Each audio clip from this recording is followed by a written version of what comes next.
हर हर महादेव। हिमालय की गोद में जहाँ मौन भी मंत्र बन जाता है और हवा भी तपस्या करती है, वहाँ एक दिन माता पार्वती गहन विचार में बैठी थी। कैलाश की महिमा अपार थी, परंतु माता के हृदय में एक सूक्ष्म सा रिक्त स्थान था, मातृत्व की अनुभूति।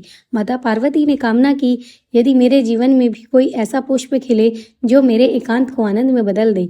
उनकी तपस्या और करुणा से प्रसन्न होकर कल्प वृक्ष के समान पवित्र अशोक वृक्ष से एक दिव्य कन्या प्रकट हुई। माता ने उसे नाम दिया अशोक सुंदरी, जो हर कष्ट हर शोक को हर ले, ऐसी दिव्य सुंदरी।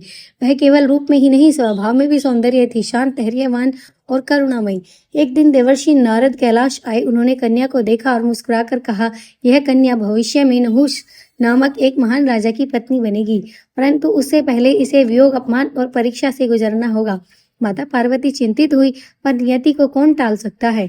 उसी समय एक दैत्य था, कालदंत। उसे ज्ञात हुआ कि अशोक सुंदरी के पुत्र के हाथों उसका वध होगा।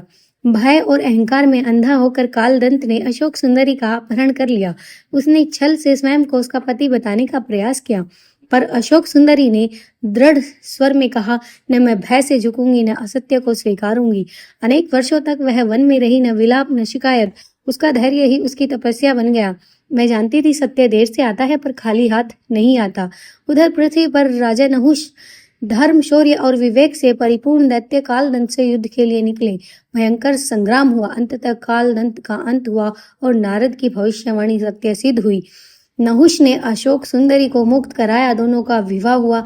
यह विवाह केवल दो व्यक्तियों का नहीं, धैर्य और धर्म का मिलन था।